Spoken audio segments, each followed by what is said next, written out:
빌 게이츠 재단이 KT 컨소시엄을 통해서 감염병 대응 연구를 진행합니다. 빌 게이츠는 코로나 사태를 극복하기 위해 국제 공조를 강조해왔는데요. 한국의 KT 컨소시엄이 선택된 것은 그만큼 우리 IT 기술과 방역 능력을 높이 샀기 때문입니다. 이번 컨소시엄에 블록체인 헬스케어 개발 회사인 메디블록이 들어가 눈길을 끌고 있는데요. 고우균 메디블록 대표와 자세한 얘기 나눠보겠습니다. 대표님 어서 오십시오. 네, 반갑습니다. 안녕하십니까. 네.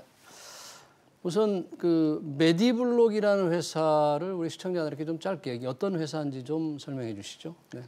네. 메디블록은 그 블록체인과 같은 이제 IT 기술을 적극적으로 활용하고 있는 이제 헬스케어 IT 스타트업이라고 할 수 있겠습니다. 네. 여기서 이제 블록체인이라고 제가 말씀을 드리니까 이게 어떤 기술인지 궁금하신 분들이 많이 계실 것 같은데요. 블록체인을 좀 쉽게 또 설명해 주시죠. 네. 이 블록체인이 사실 이제 기술적인 용어다 보니까 이거를 쉽게 설명드리기가 사실 쉽지는 않습니다. 그래서 제가 조금 다른 예를 들어서 좀 얘기를 드려보겠는데요. 블록체인은 좀 간단하게 표현을 하자면 정보를 한 곳에만 저장하지 않고 여러 곳에 복제 공유함으로써 정보에 대한 신뢰성을 높이는 기술이라고 할 수 있겠습니다. 여러 곳에 저장해서 신뢰도를 높인다. 네, 한 맞습니다. 곳에만 저장했다가 사라지는 일을 막기 위해 그런 건가요? 네, 맞습니다. 네. 한 가지 이제 실생활 예를 좀 들어보겠는데요. 다들 은행 서비스 이용하고 계시지 않습니까? 네, 그렇죠. 그래서 은행에서 입금하거나 출금하거나 이제 송금하거나 이런 거래들을 다들 많이 하고 계실 텐데요. 개인 사용자로서는 저는 제 거래 내역밖에 볼 수 없지만 은행은 이제 모든 거래 내역을 다 볼 수 있습니다. 그러다 보니까 혹시라도 무슨 일이 생겨서 제 거래 내역이 사라졌다. 그래서 어느 날 제 통장이 갑자기 0원이 됐다라는 상황이 발생한다고 하면은 지금과 같은 상황에서는 제가 은행을 찾아가서 이제 하소연을 하는 방법밖에 외부에서 따로 검증을 할 방법이 없는 상황입니다. 사실 이제 우리나라와 같이 이제 시스템이나 제도가 잘 발달된 상황에서는 이런 상황에 대한 이제 대비책이 있기 때문에 크게 걱정하실 필요는 없지만 저개발 국가로 가게 되면 이런 부분들이 굉장히 큰 사회적인 문제가 될 수 있습니다. 블록체인이 이제 이런 부분에 있어서 이제 데이터에 대한 어떤 신뢰성을 더해줄 수 있는 그런 기술이다라고 볼 수 있겠습니다.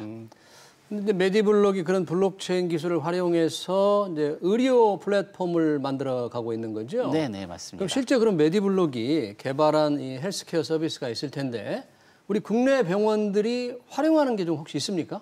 네. 지금 현재 저희가 이제 출시해가지고 운영하고 있는 서비스가 크게 두 가지가 있는데요. 첫 번째는 이제 메디패스라고 해서 이제 10초 만에 실손보험 청구를 아주 간단하게 하실 수 있는 그런 서비스가 있습니다. 그래서 10초 만에 할 수 있다. 네네. 버튼 클릭 4번 정도만 이제 누르시면은 실제 실손보험 청구를 하실 수 있는데요. 국내 이제 몇몇 대형 병원과 이제 대형 보험사들 가입자들 대상으로 저희가 이제 일부만 먼저 서비스를 좀 진행을 하고 있습니다. 그래서 이 서비스를 이제 사용해 보시면은 병원을 방문하지 않으셔도 실손보험 청구에 필요한 서류를 그냥 모바일 클릭 몇 번만으로 다 가져오실 수가 있게 되고요. 지금은 병원에 꼭 가야 되나? 병원에 가지 않고 온라인으로 할 수 있을 것 같은데 아니면 할 수 있는 경우도 있고 없는 경우가 있는데 할 수 있다고 하더라도 실질적으로 데이터나 이런 서류들을 직접 받아보기는 좀 어려우시고요. 많은 경우 여전히 병원에 직접 방문하셔서 불편하더라도 서류를 받는 방법밖에 없습니다. 그리고 또 다른 서비스는 어떤 게 있을까요? 그러니까 이거는 의료 소비자들을 위한 서비스라고 한다면 이제 의료 공급자를 위한 이제 닥터 팔레트라고 하는 서비스가 있는데요. 이 서비스 같은 경우에 이제 병원에서 진료를 하다 보면은 그 의사분들이 이제 모니터 앞에서 뭔가 입력하는 모습들을 아마 한 번쯤 다들 보셨을 것 같아요. 뭘 하는지 모르지만 막 하시죠. 네, 맞습니다. 근데 그때 이제 진료 내용을 이제 계속 기록하고 관리하기 위한 프로그램이 이제 진료 프로그램인데요. 거기에 해당하는 프로그램을 저희가 이제 만들어서 공급을 하고 있고요. 일선 의료기관에서 이 제품을 현재 사용하고 계신데 뭐 기존과 굉장히 다른 그런 인터페이스라던가 훨씬 더 빠른 사용성 등 때문에 이제 만족도를 굉장히 크게 가져가고 있는 상황입니다. 아, 그렇군요. 자, 메디블록이 하는 일을 잘 들었고요. 자, 저희 관심이 이제 빌 게이츠 재단에서 KT 컨소시엄에 돈을 대서 감염병 대응 연구를 한다는데 무슨 일을 하는 겁니까? KT 컨소시엄하고. 이 KT 컨소시엄에서 하고 있는 일은 크게 이제 두 가지 정도로 이제 구분을 할 수 있겠는데요. 먼저 첫 번째는 데이터에 기반해서 AI 그 엔진을 사용해가지고 감염병을 조기에 진단할 수 있는 알고리즘을 개발하는 거가 하나가 있겠고요. 감염병을 조기에 진단하는 알고리즘을 개발한다? 네, 맞습니다. 그렇게 해서 이제 개인 사용자들이 만약에 본인의 사용 그 현재 상태에 대해서 앱이나 여러 서비스에다 기록을 하는 경우에 이 데이터에 기반해서 굳이 병원에 방문하지 않고도 감염 질환, 감염 가능성이 있는지 여부를 즉석에서 이제 체크해 볼 수 있는 그런 알고리즘. 될지 여부를. 네, 그렇군요. 현재 되었을지 또는 될 수도 있는지 여부를 체크하는 거라고 보시면 될 것 같고요. 이렇게 모인 데이터뿐만 아니라 이제 KT가 이제 통신 기관 사업자 아닙니까? 네. 그러다 보니까 KT가 가지고 있는 통신 데이터들을 또 활용해 가지고 통신 데이터 기반으로 감염병 확산 경로를 분석하는 게 이제 두 번째 이 연구의 내용이 되겠습니다. 감염병이 어떻게 확산되는지를 연구한다. 네, 맞습니다. 감염병이 걸릴 그런 가능성과 그 상황과 확산되는 거 두 가지를 다 하는 거네요. 네, 맞습니다. 그래서 어떤 지역에 만약에 감염 가능성이 높다라던가 어떤 유형으로 이제 이것들이 전파가 될 가능성이 있다라던가 하는 것들을 미리 예측할 수 있다라고 한다면 이런 것들을 통해서 이번 코로나 사태 같은 것들을 좀 적극적으로 대응할 수 있을 거라고 보고 있는 것입니다. 네. 그럼 빌 게이츠 재단에서는 왜 뭐 이런 걸 할 수 있는 나라도 많고 기업도 많을 텐데 유독 한국의 KT 컨소시엄을 선택했을까요? 말씀하셨던 것처럼 사실 이제 KT가 갖고 있는 여러 가지 그런 굉장히 좋은 IT 인프라뿐만 아니라 최근 이제 저희가 이제 코로나 사태로 네. 감염병 대응 능력을 굉장히 크게 입증한 바가 있지 않습니까? 예. 이제 그런 것들이 이제 실질적인 이 결정에 크게 영향을 줬다라고 저희는 생각을 하고 있고요. 네. 실질적으로 요 관련 연구에 대해서는 이미 한 2, 3년 전부터 KT랑 이제 빌 앤 멜린다 게이츠 재단 사이에서 논의가 되어 왔던 것으로 알고 있습니다. 이미 그 유사한 연구를 좀 해왔고, 그럼 이번에 KT 컨소시엄에 이 빌 게이츠 재단에서 되는 돈이 얼마인가요? 지금 현재 이제 이 재단 전체에서 이제 연구의 그 총 이제 연구비는 120억 정도인데요. 120억? KT랑 빌 앤 멜린다 게이츠 재단이 50대 50으로 이제 투자를 하는 형태라고 보시면 될 것 같습니다. 그러면 지금 KT 컨소시엄에 들어가는 회사가 메디블록 말고 또 있잖아요. 어떤 회사들이 맞습니다. 들어가죠? KT뿐만 아니라 이제 저희 메디블록 그리고 키스티라고 한국과학기술진흥원 같이 한국과학기술정보연구원이 같이 들어가 있고요. 한국과학기술정보연구원. 네. 그리고 고려대학교 구로병원에 그 감염병 전문가이신 김우주 교수님 팀이 같이 들어가 계시고요. 김우주 교수님 팀이 들어가고 또 어디 들어가요? 그리고 지금 열라요라고 하는 앱을 서비스하고 있는 모바일 닥터라고 하는 회사가 같이 들어가서 열라요 서비스 그런 있군요. 네, 맞습니다. 그러면 5개 회사네요. KT, 메디블록, 한국과학기술정보연구원, 고려대 구로병원의 김우주 교수팀. 네, 맞습니다. 열라요 서비스를 하는 모바일 닥터. 네. 자, 그러면 이 중에서 우리 메디블록이 하는 일은 정확히 역할은 뭡니까? 여기서 이제 사실 결국에는 AI 모델을 만들고 여러 통신 데이터에 기반해서 우리가 어떤 예측치를 전달을 하려고 한다면은 여러 기관들이 가지고 있거나 개인들이 가지고 있는 데이터들을 성공적으로 잘 연결해야만 가능한 부분이 될 수 있습니다. 근데 이 데이터에 대한 소유권이나 이제 신뢰성 관련된 문제가 지속적으로 제기되다 보니까 이런 것들을 어떻게 하면 좀 효과적으로 할 수 있을까를 좀 고민을 하다가 이런 부분에 있어서 좀 기술적으로 접근을 했을 때 사용자들한테 충분히 좋은 사용성을 전달을 하면서 또 이 데이터에 대한 신뢰성을 담보할 수 있는 형태로 저희가 갖고 있는 이제 블록체인 기술을 여기에 적용하게 된 거고요. 그래서 저희는 이 플랫폼 내에서 개인정보 제공과 관련된 역동적 동의 체계 시스템이라고 하는 것들을 개발을 하고 운영을 하는 걸 담당을 하고 있고요. 개인정보를 관리하는 그런 걸 말하는 거예요? 네, 중간에서 저희가 브릿지 역할을 해주는 형태라고 보시면 될 것 같습니다.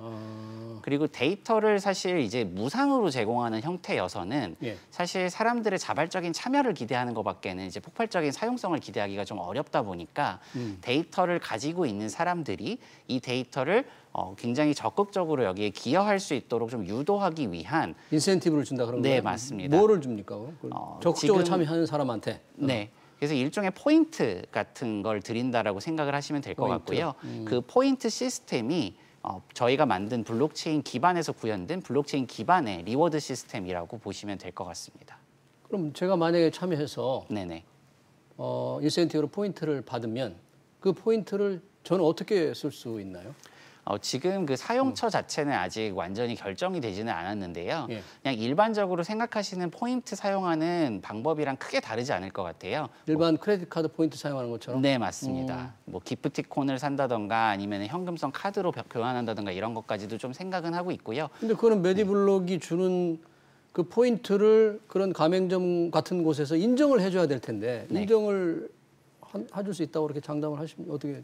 직접적으로 이렇게 사용하는 부분까지 연동이 되면 물론 좋겠지만 우선은 이 연구에 참여하시는 분들을 대상으로 사용자들이 이제 제공하는 데이터 자체가 이제 볼륨이 다를 거잖아요. 예. 그러다 보니까 적든 많든 가지고 있는 분들한테 포인트는 다 드릴 텐데 그 수량에 따라서 교환하실 수 있는 상품들을 이 시스템 내에서 이제 제공하는 형태. 그 시스템 안에서. 네. 그러니까 제가 만약 포인트를 많이 받으면 그 시스템 안에서 뭐 상품을 좀 바꿀 수 있고. 네, 맞습니다. 그렇게 하는군요. 네네.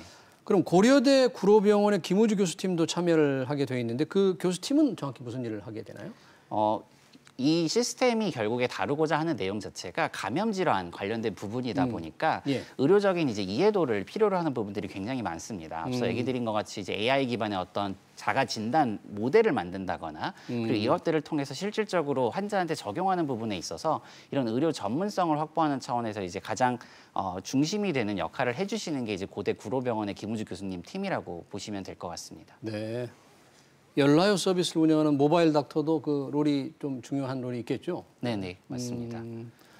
그러면 결국은 이 메디블록이 참여했다는 것은 블록체인, 의료 기반의 블록체인 기술을 높이 산 때문인데 이 블록체인 기술이 이런 데서 중요한 이유는 어떤 겁니까? 앞에 설명을 좀 하셨지만 다시 한번 이 블록체인 기술이 가지고 있는 어떤 기술 때문에 이런 일을 하게 되는 건가요? 여기서 이제 제일 중요한 부분들이 데이터에 대한 소유권 그리고 데이터의 신뢰성이라고 하는 측면이라고 보실 수 있겠습니다. 네. 데이터를 지금 이제 개개인들이 가지고 있는 것들도 있고 네. 기관들이 가지고 있는 것들이 있는데 이런 서로 다른 참여자들의 데이터를 연결하는 과정에서 데이터에 대한 권리관계 이슈가 굉장히 많이 불거질 수가 있겠고요. 네. 뭐 사실 지금 이미 전 세계적으로 데이터 관련해 가지고 이슈가 굉장히 많지 않습니까? 예. 뭐 큰 회사들이 뭐 사용자 데이터를 가지고 이익을 위해서 사용하는 부분들에 대해서 이제 그런 부분들을 인도적인 차원에서 실제로 사람들이 직접 활용할 수 있는 단계로 연결하는 부분에 있어서 이제 블록체인 기술이 굉장히 유용하게 쓰일 수 있다라고 보고 있다라고 보시면 될 것 같습니다. 그렇다면 블록체인 기술이 이번 이제 KT 컨소시엄 같은 의료 관련된 걸 넘어서서 전체 산업에 어떤 큰 변화를 가져올 것으로 좀 보십니까? 네, 많은 이제 전문가분들이 이제 미래의 데이터가 가장 중요한 자산이 되는 그런 데이터 중심의 경제가 예. 펼쳐질 거다 이렇게 얘기를 하고 계신 부분들이 있으신데요. 네. 근데 그런 사회가 됐을 때 결국 가장 중요한 거는 데이터에 대한 소유권과 이제 데이터에 대한 신뢰성을 담보할 수 있는 기술들이라고 생각을 합니다. 뭐 블록체인이 유일한 기술은 아니지만 그런 부분에 있어서 굉장히 크게 기여할 수 있는 기술이다 보니까 미래 기술로서 굉장히 크게 각광을 받고 있는 상태라고 보실 수 있겠고요. 이를 통해서 데이터 중심의 경제로의 전환이 훨씬 더 가속화될 것이라고 생각을 하고 있습니다. 데이터 경제가 네. 상당히 데이터 경제 뭐 중요한 거니까 이제 블록체인이 그 기술이 거기서 하는 역할이 좀 많은 거잖아요. 네네. 자, 우리가 코로나를 겪으면서 코로나 이전, 코로나 이후 그러는데 이제 블록체인 기반의 그 의료 플랫폼을 운영하는 회사로서 볼 때 이 코로나 이후에 의료업계라든지 이런 어떤 변화가 올 수 있다고 예상을 혹시 하시는지? 코로나 사실 이 전부터도 계속 이제 중요하게 다뤄졌던 주제 중에 하나가 의료 쪽에서는 계속 환자 중심 의료 그리고 환자 맞춤형 의료라는 얘기들이 굉장히 많았었습니다. 예. 그런데 이제 이렇게 실제로 환자 중심이나 환자 맞춤형 의료로 가기 위해서는 그 개별 환자들에 대한 데이터가 굉장히 중요할 수밖에 없고요. 그런데 이런 데이터를 다루는 부분에 있어서 앞서 얘기 드린 바와 같이 이제 코로나 사태를 겪으면서 더더욱이 의료기관의 공급자 중심이 아니라 소비자 중심의 그런 데이터 경제라고 하는 부분들에 대한 그 관심도가 굉장히 많이 높아졌고요. 예. 그러다 보니까 이런 부분들을 좀 더 가속화시킬 수 있는 그런 촉매제가 되고 있지 않나 싶습니다. 네. 자, 블록체인과 이 암호화폐, 뭐 가상화폐라고 하는데 이건 불가분의 관계가 있잖아요. 네네. 메디블록도 가상화폐를 발행하시죠? 예. 암호화폐라고 그러면 뭐 발행하시죠? 네. 저희 한국 법인이 발행한 건 아니고요. 네. 해외 법인 이제 별도 법인이 이제 발행한 그래서. 부분을 있는데 저희가 그걸 같이 운영하고 있는 상태입니다. 그런가요? 네. 그런데 이번에 이 코로나로 인한 금융시장에 상당히 어려움을 겪으면서 암호화폐가 뭐 안전자산이 될 수 있다 이런 지적도 있었는데 네. 혹시 어떻게 보십니까? 암호화폐 같은 경우에는 이제 어떤 특정 그 나라나 지역 경제에 이제 묶여 있는 게 아니라 뭐 경계가 없는 형태로 전 세계에서 통용되는 것이다 보니까 어떤 지역적인 상황에 이제 구애받지 않고 쓰일 수 있다는 측면에서 아마도 그런 이제 전망이 나왔지 않을까라고 생각을 하고 있고요. 예. 뭐 다양한 많은 전문가들이 그렇게 예측을 하고 계시는 부분들에 있어서 저도 부분적으로 동의하는 부분이 있습니다. 네. 이제 우리 정부도 내년에 이 암호화폐로 인한 소득에도 세금을 물리겠다. 이제 이런 어떤 공식적으로 밝힌 건 아니지만 네. 그렇게 한다면 좀 의미가 많이 있는 변화가 일어날 것 같아요. 네네. 뭐 그런 암호화폐 경제랄까 이런 뭐 변화를 어떻게 예상을 하시는지. 지금까지 이제 사실 이쪽 이제 블록체인이라던가 말씀 주신 것처럼 이제 굉장히 밀접하게 관련이 되어 있는 이제 암호화폐 쪽 부분에 있어서 가장 큰 고민 중에 하나가 이 부분에 있어서 저희가 뭔가 사업을 한다거나 비즈니스를 진행을 하는 부분에 있어서 제도권으로 편입이 되지 못하다 보니까 계속 겉돌고 있는 부분들이 많았었거든요. 예. 근데 이제 최근에 이제 정부가 이런 부분에 있어서 제도권으로의 편입을 결국 생각하는 부분에서 이제 뭐 그 부분에 이제 과세를 한다거나 그러니까 다양한 이제 법제화를 준비하시는 부분들이 있는데 그런 과정들을 통해서 결국에는 이 제도권 내에서 이 암호화폐라던가 요즘은 뭐 가상자산이라고도 부르고 있는 이런 것들이 어떻게 다루어질 것인가라고 하는 거에 대한 제대로 된 이제 토론의 장이 이제 열리고 있지 않나라고 생각이 들고 있습니다. 네. 잘 알겠습니다. 오늘 여기까지 듣겠습니다. 지금까지 고우균 메디블록 대표와 함께 빌 게이츠 재단의 KT 컨소시엄 투자에 관해 들어봤습니다. 고맙습니다. 네, 감사합니다.